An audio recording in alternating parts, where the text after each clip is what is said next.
Allez, on continue sur notre lancée de ces dernières semaines consacrée aux grosses sorties horrifiques de fin d'année. Et autant dire qu'en cette fin 2023, on enchaîne les gros morceaux. Jusqu'à maintenant, ce sont d'ailleurs surtout des déceptions, même si Saw X est tout de même un petit peu meilleur que les autres, je le concède.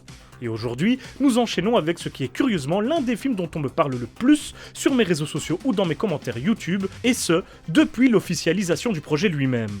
C'est assez fou, surtout que ceux qui m'en parlent sont parmi les plus jeunes de mes abonnés en général. C'est un véritable phénomène chez les 13-20 ans. Je ne pouvais donc pas passer à côté de cette critique, même si vous avez déjà vu la miniature et que donc, vous connaissez plus ou moins mon avis. On va essayer de creuser un petit peu le sujet et vous expliquer pourquoi j'ai complètement détesté notre film du jour. Sacré challenge. Mais attendez un peu avant de me détester, s'il vous plaît. Bref. Bonsoir, amis de l'horreur, et bienvenue dans cette nouvelle critique glauque consacrée à Five Nights at Freddy's alias FNAF.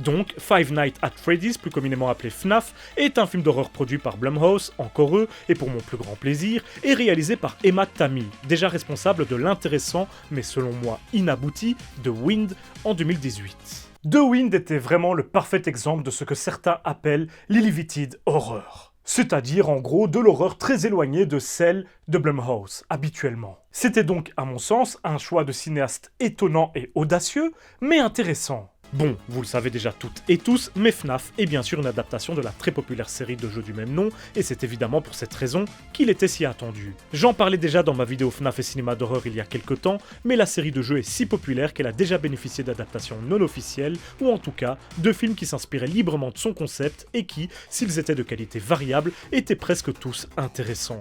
Et le pire, c'est que ça fait un sacré bout de temps que l'adaptation officielle de FNAF est dans les cartons, car Blumhouse avait flairé le bon coup déjà depuis un bail et travaillait main dans la main avec le créateur de la franchise originelle, Scott Cawthon.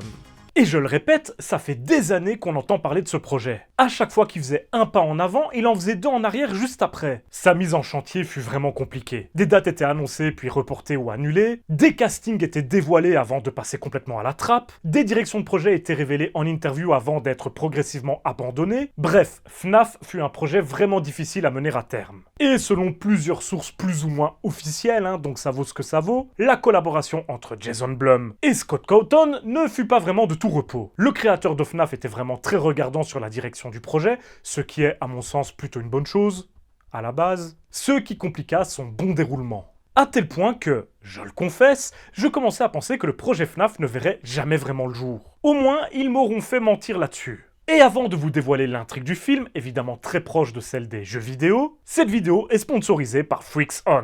Mais oui, Freaks On, la plateforme de streaming spécialisée dans le cinéma de genre et surtout dans les petites pépites méconnues comme on aime mettre en avant sur la chaîne. Si vous aimez les contenus comme cinéma interdit, vous trouverez votre bonheur sur Freaks On qui se concentre sur les cinémas européens, asiatiques et d'Amérique latine.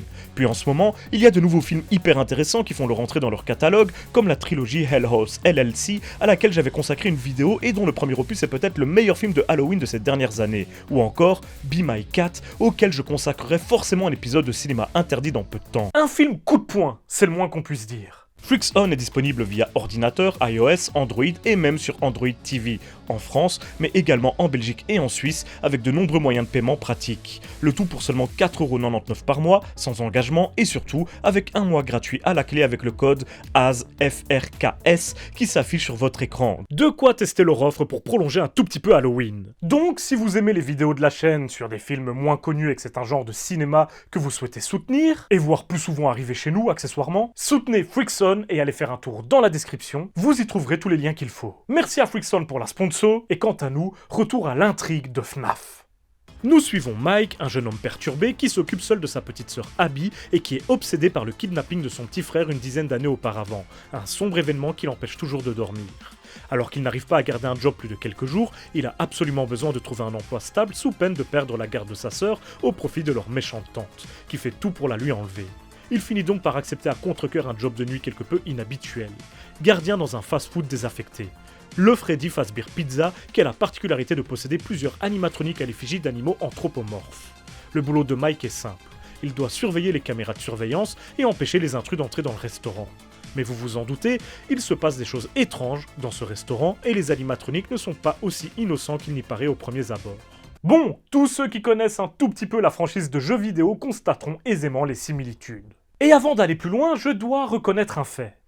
Je ne suis pas du tout connaisseur de la saga FNAF. Je ne connais pas le lore, j'ai uniquement joué un tout petit peu au premier jeu il y a des années, et vous savez quoi? On s'en fout complètement. Si je comprends que les fans des jeux, et ils sont nombreux, avec le temps il y a une sacrée communauté qui s'est forgée autour de cet univers, soient ravis de la sortie du film et des nombreux clins d'œil et easter eggs qu'il contient, moi, je parle de cinéma. Et on doit pouvoir discuter d'un film sans être pour autant une encyclopédie vivante de son lore. Et surtout du lore des jeux vidéo dont il est issu dans le cas présent. Et c'est ce que je vais essayer de faire. Je vais me mettre à dos tous les fans de la franchise, ça va être génial. Mais s'il vous plaît, avant de commencer à jeter vos cailloux, attendez la fin de la vidéo quoi quand même. L'un des coups de génie du jeu FNAF, c'était son gameplay. S'il arrivait à être si immersif, si effrayant, c'est qu'il vous mettait complètement dans la peau de Mike, le gardien de nuit. Votre personnage ne bouge pas vraiment, mais vous interagissez avec son bureau et surtout les caméras de surveillance en vue subjective, comme si c'était bien vous le gardien. Forcément, ça renforce le niveau de terreur et d'immersion, parfait pour un jeu vidéo d'horreur, mais également pour un film. Et voilà mon premier et principal problème avec le film FNAF. Il n'a même pas essayé de reproduire cet effet-là, et il y avait pourtant quelque chose de très intéressant et qui pouvait même se révéler innovateur à explorer avec l'utilisation des caméras de surveillance. Surtout quand le film est produit par Blumhouse, producteur historique de la saga Paranormal Activity. Il y avait peut-être une idée à creuser pour rendre ce FNAF vraiment terrifiant. Mais non, ce ne sera pas le cas, et c'est vraiment dommage. Les caméras de surveillance ne sont qu'un élément extrêmement mineur du film, quasiment pas exploité en termes de mise en scène, et je ne comprends pas que ça ne soit pas plus une déception au sein de la communauté de fans FNAF, quand on sait à quel point cet élément est central dans les jeux.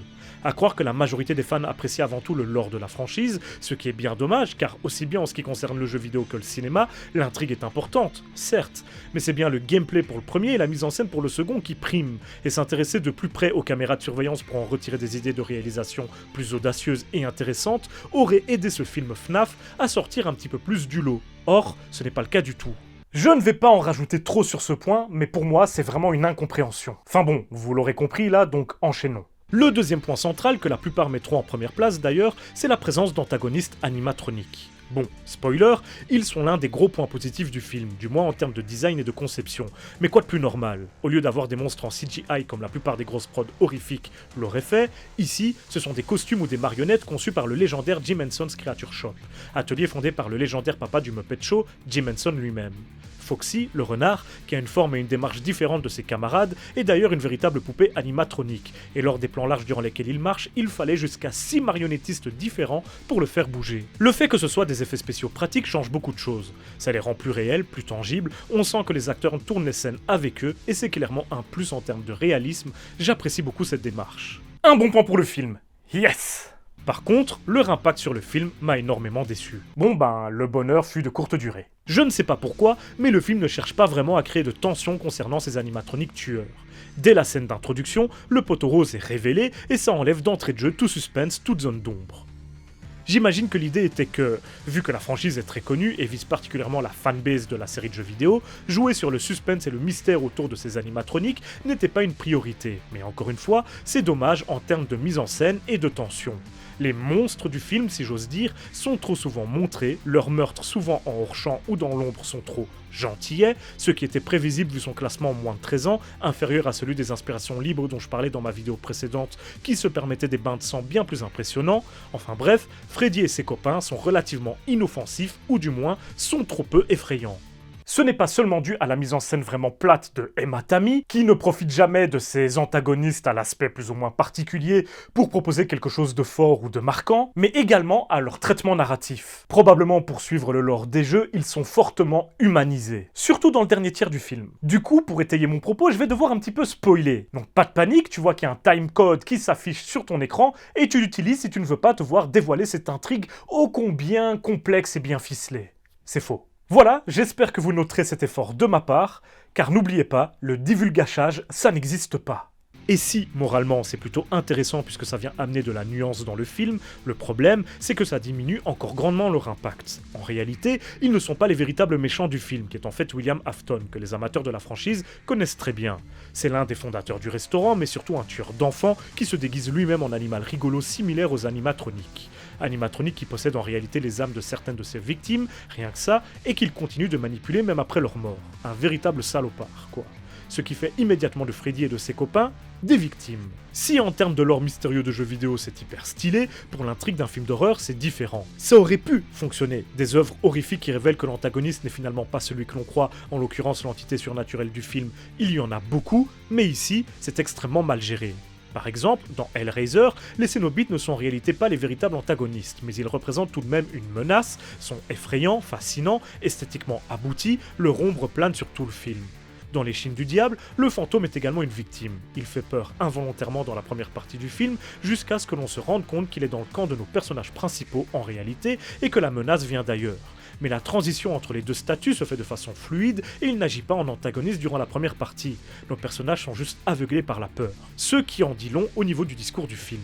Dans ce FNAF, rien à voir. Nos animatroniques passent d'assassins dangereux à pauvres enfants victimes, ce qui diminue grandement leur aura. Et le dernier tiers du film perd énormément en substance à cause de ce choix, d'autant que l'antagoniste en question est assez ridicule, ce qui n'est pas à prendre le propos de FNAF au sérieux.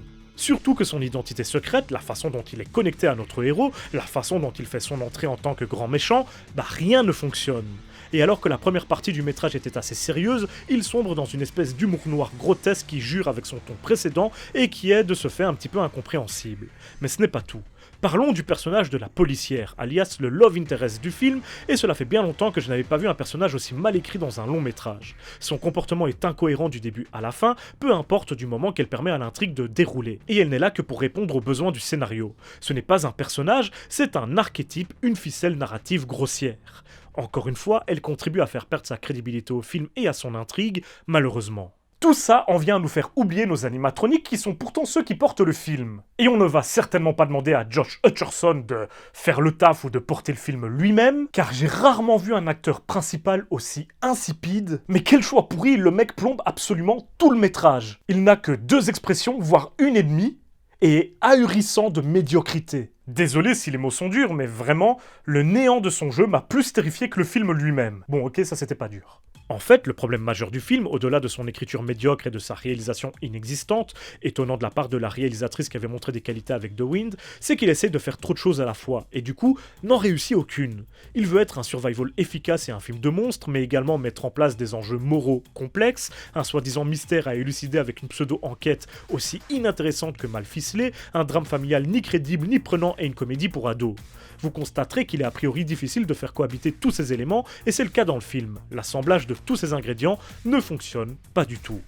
Tout ça sans même parler de la façon dont les 3 intrigues parallèles du film, à savoir les animatroniques tueurs, les conspirations de la tante pour récupérer la garde de sa nièce et l'enlèvement du frère, se rejoignent à la fin de façon aussi forcée que cartoonesque. L'horreur ne fonctionne pas, la comédie ne fonctionne pas, le drame ne fonctionne pas, ni du côté de la famille et des difficultés de Mike et d'Abby, ni du côté du sort tragique des victimes juvéniles coincées dans les animatroniques. Et donc, forcément, le mélange de tout ça ne fonctionne pas non plus. Pour moi, FNAF est un ratage complet. Vraiment, c'est une petite catastrophe, et pour le coup, vous ne pourrez pas me sortir la carte du « Mais les critiques, ils aiment, c'est toi, t'es aigri, t'es trop vieux, t'es trop gros, t'es moche, rabat-joie, sale belge, rends l'argent ». Homme sandwich, boutiquier, et tous les sobriquets affectueux dont vous me qualifiez dans vos commentaires ô combien poétiques. Merci. Parce que les critiques sont assez unanimes sur la mauvaise qualité du bousin. Mais comment expliquer un tel ratage ? Bon, naturellement, je n'ai pas la science infuse, ni de boule de cristal, je ne suis pas dans les petits papiers de Blumhouse, ni dans la tête des différents acteurs responsables du film, donc bon, on va plus ou moins rester dans de la théorie et de la spéculation, mais rassurez-vous, c'est assez crédible malgré tout. Il est clair que Blumhouse n'avait pas d'autre ambition avec FNAF que surfer sur un succès populaire important pour générer du fric. D'ailleurs, Jason Blum a révélé bien avant la sortie du film qu'il était déjà rentré dans ses frais, puisqu'il avait déjà récolté un juteux paquet de fric en vendant le film à différents services de VOD ou distributeurs. Comme d'habitude, le fameux cahier des charges Blumhouse a été dégainé, mais cette fois, il était un petit peu différent de leur production habituelle, puisqu'il utilisait un matériel déjà existant, le jeu. Il fallait donc contenter le fanboy et un public relativement jeune, la cible évidente du film. Car oui, Faut bien garder ça en tête, je ne suis pas la cible du film. Je ne connais pas bien l'univers des jeux, je suis trop vieux, je ne suis pas le public visé. Et j'en suis conscient, mais ça ne m'empêche pas de me montrer critique. Donc, le film est bourré de clins d'œil au jeu. Des éléments narratifs chers aux fans, l'humanisation des animatroniques, certaines musiques, quelques éléments de décor, les noms des différents personnages, etc. Jusqu'à l'intrigue elle-même, qui reprend des détails qui fonctionnaient parfaitement dans le cadre d'un jeu vidéo, mais qui ont plus de mal à être crédibles ou cohérents au sein d'un long métrage de cinéma. On nous a mis un peu de sang, mais pas trop, un peu de blague, mais pas trop, un peu de romance, mais pas trop, bref. Le film n'a pas vraiment de personnalité parce qu'il n'essaye même pas d'en avoir. C'est juste un produit marketing qui surfe sur une mode et veut juste te plaire à toi, fan de la saga FNAF, et de ce côté, j'ai l'impression que ça a fonctionné, quand je vois leurs avis un peu partout sur le net. Et du coup, j'aimerais juste vous demander, à vous, public, en particulier fan de FNAF, soyez exigeants. Même si vous êtes fan et que ça vous fait plaisir de voir votre univers préféré au cinéma, c'est humain, je comprends, et vous avez bien sûr le droit d'aimer. Moi-même, je suis fanboy de certains films ou sagas vraiment pétés, genre toutes les suites de Ring qui mettent Sadako en scène. C'est souvent très nul, c'est souvent vraiment pas bien, mais j'aime quand même. Faut juste en être conscient, savoir prendre du recul et repérer quand on se fout de notre gueule et qu'on nous sert juste du réchauffé pour nous faire dépenser notre fric. Blumhouse sait très bien faire ça et ils nous l'ont montré dernièrement avec leur Exorcist qui puduque et avec ce FNAF complètement dénué d'âme et d'identité. Alors, désolé, ça ne va pas plaire à tout le monde, mais FNAF le film, c'est vraiment naze, et c'est très dommage. Et c'est comme ça que je finis cette critique glauque. Salée, je l'admets, mais j'espère qu'elle vous aura quand même plu. Dans tous les cas, on se retrouve très bientôt pour une prochaine vidéo, et d'ici là, surtout n'oubliez pas, si vous avez peur, c'est que vous êtes toujours en vie.